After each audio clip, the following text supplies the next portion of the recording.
Hey guys, got another flashlight review. I'm gonna do two at a time on this one because these are fairly cheap and the rundown's gonna be pretty quick. First one up is the Dorcy. It uses 3-watt Alexion bulb. It's supposed to be 160 lumens. That's probably bulb rating. It's got a huge reflector. It is aluminum, but it's a Type 2 anodizing. It's not as good as the Phoenix or the OLED. As you can see, there's some scratches. That's just from carrying it in my pocket. It runs on 3 AA's.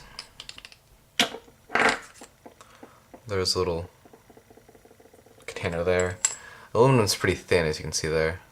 Very thin casing. It is kind of nice. It was like, I don't know, like 20 bucks, 25 bucks.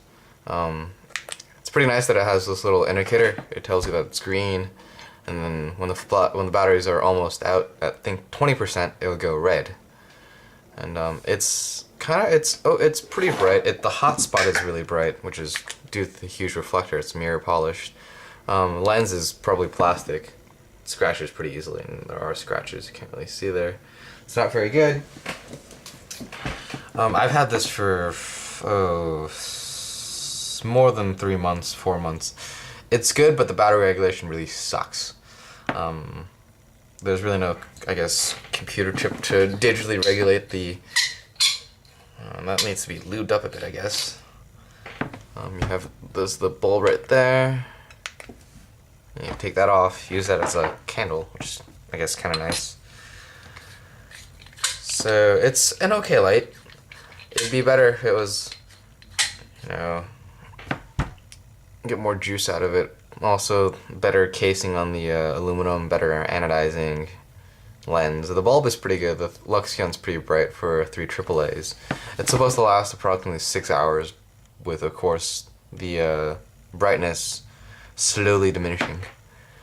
But yeah, it's not too bad of a light for 25 bucks. It's pretty bright. The hotspot's actually brighter than the Phoenix, but not as bright as the OLED, which is pretty amazing.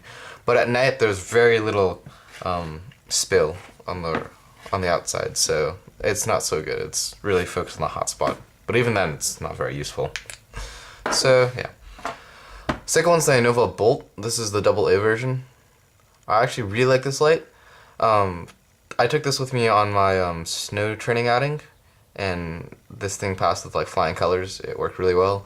We were making snow caves. I jammed this up in the ceiling of the snow cave, and it just was there, and for a couple of hours or so, it was just fine. I was building my snow cave with light, and yeah, it's the range isn't very good. It's not so bright.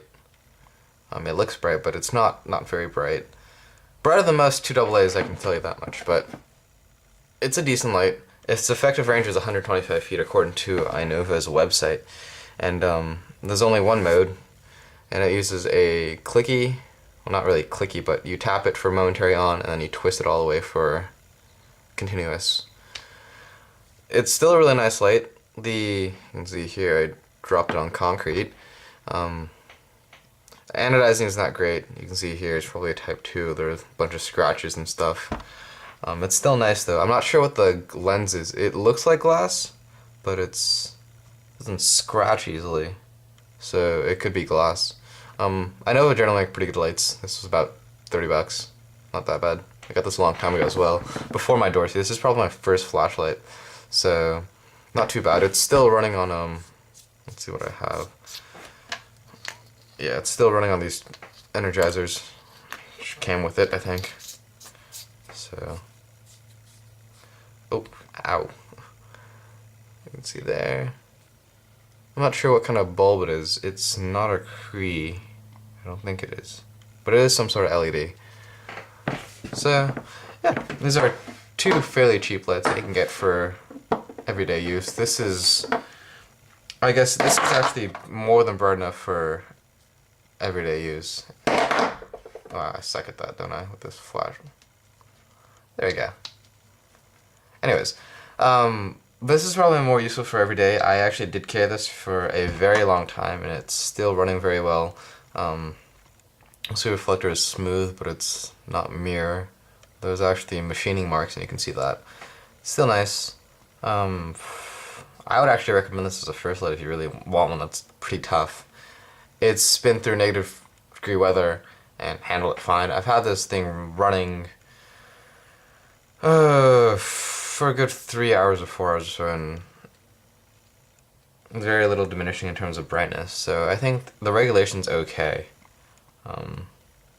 But other than that, yeah. Hope you guys enjoyed this review too.